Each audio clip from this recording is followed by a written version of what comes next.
picture a mysterious driver in a silver jacket sitting behind the wheel, bathed in neon pink light, with absolutely no expression on his face. This isn't your typical action hero. This is Ryan Gosling in Drive.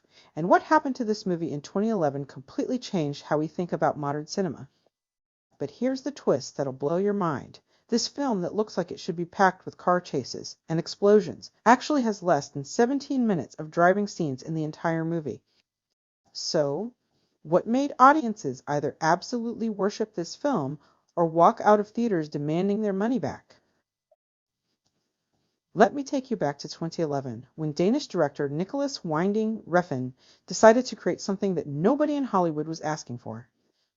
Working with screenwriter Hossein Amini, who adapted James Sallis's novel, Refn crafted a film that would divide audiences like a knife through butter. The story centers around a nameless Hollywood stuntman, played with haunting minimalism by Ryan Gosling, who moonlights as a getaway driver for criminals. Our protagonist follows one simple rule. You get 5 minutes, and 5 minutes exactly, no more, no less.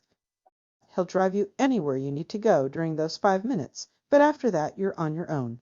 This isn't just a job for him, it's almost like a sacred ritual. He works at a garage owned by Shannon, played by Bryan Cranston, who's trying to break into legitimate racing with backing from some very dangerous people. Everything changes when the driver meets his neighbor Irene, portrayed by Carey Mulligan, and her young son Benicio. Here's where the film gets interesting. Instead of the typical Hollywood romance, we get something much more subtle and profound. The driver doesn't sweep Irene off her feet with smooth talk or grand gestures. Instead, their connection builds through quiet moments, shared glances, and an almost supernatural understanding between two lonely souls. But paradise doesn't last long in this neon-soaked world. Irene's husband Standard, played by Oscar Isaac, gets released from prison carrying debts that could get his family killed. The criminal underworld, led by Bernie Rose, Albert Brooks, in a performance that's both charming and absolutely terrifying, won't let Standard walk away clean. To protect Irene and Benicio, the driver agrees to help Standard with one last job that's supposed to clear all debts. This is where everything goes spectacularly wrong. What should have been a simple pawn shop robbery turns into a bloodbath when they discover the job was a setup. Standard gets killed, and the driver finds himself holding a bag containing $1 million that belongs to some very dangerous people. But here's the kicker. The money doesn't just belong to ordinary criminals. It connects to the East Coast mob, and suddenly our quiet driver is caught in a war between organized crime families. Bernie Rose and his partner Nino, played by Ron Perlman, represent old-school mob violence trying to maintain control in modern Los Angeles. They're not just criminals, they're predators who view everyone around them as either assets or obstacles. When the driver refuses to simply hand over the money and disappear, Bernie makes it personal. He threatens Irene and her son, crossing the one line that transforms our stoic protagonist into something far more dangerous. The violence in Drive isn't typical action movie choreography. When it erupts, it's sudden, brutal, and shocking. Refn deliberately contrasts moments of dreamlike beauty with explosions of savage violence that leave audiences gasping. 1 minute you're watching the driver and Irene share a perfect moment in an elevator, the next minute you're witnessing him literally stomp someone's head into oblivion. As the body count rises, the driver systematically eliminates everyone who poses a threat to Irene and Benicio. But this isn't a traditional hero's journey. Every act of violence costs him something, pushing him further away from the normal life he glimpsed with Irene. The silver scorpion jacket he wears becomes almost like armor, separating him from human connection while marking him as a predator in his own right. The film builds to a confrontation between the driver and Bernie Rose beside a dark lake. This isn't your typical final showdown with explosions and one-liners. Instead, it's an almost intimate conversation between two killers who recognize something in each other. Bernie stabs the driver, but our protagonist manages to kill the old mobster, ending the immediate threat to Irene's family. Here's where the ending gets really interesting, and why people are still debating it today. The driver sits in his car, bleeding from his wound, and drives away into the night. We never see him again. Did he survive? Is he dead? Refn deliberately leaves this ambiguous, but there are clues throughout the film that suggest the driver may have been through other things in his past that arrived at the man we see now.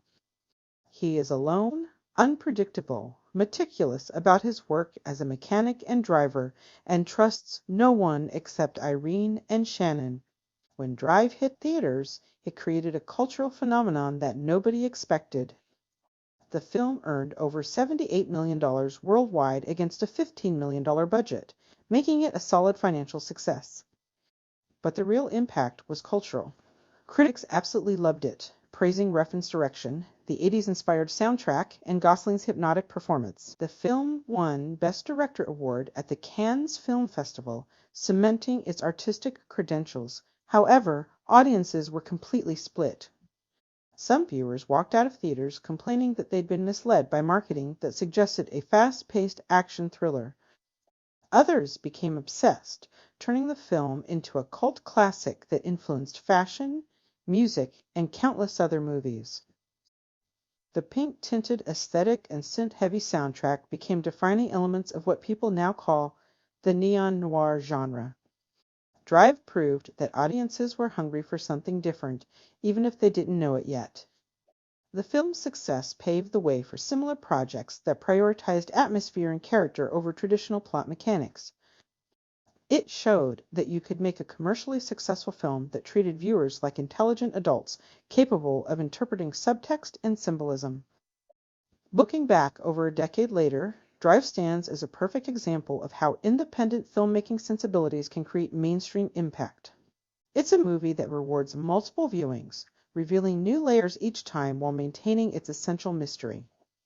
Whether the driver lived or died becomes less important than what he presented: the price of protecting the people we love in a world that seems designed to destroy beauty and innocence. This is 7 on my top 10 favorite movies, and I still love it even today. The action and driving scenes were great, and the plot was really deep. The actors made it one of the best films for me. Ryan Gosling normally plays in serious roles, but he was chilling in this one. His silence breaks through the screen and keeps your attention. It is intimate and keeps you guessing at what brought him to this place of being reticent. Yet, his persona is still and unprovoked. When he does speak, he's serious and 100% true to his word. Carey Mulligan is so sweet and innocent, trying to love her husband despite his criminal desires, and Oscar Isaac's character is short-lived but riddled with a desire for the criminal life.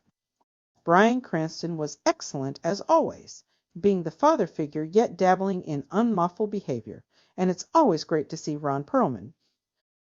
The shots of Los Angeles were great. The music is considered to have started an entire new genre. But all in all, I really liked this one because Ryan Gosling is a bad beep character. I believe he lives, but I was disappointed that he and Irene couldn't stay together. They were perfect for one another, but no sequels, please. This is a classic all by itself. Please tell me in the comments if you liked this one, and also like, share, and subscribe. Thank you so much for watching, and I'll see you next movie.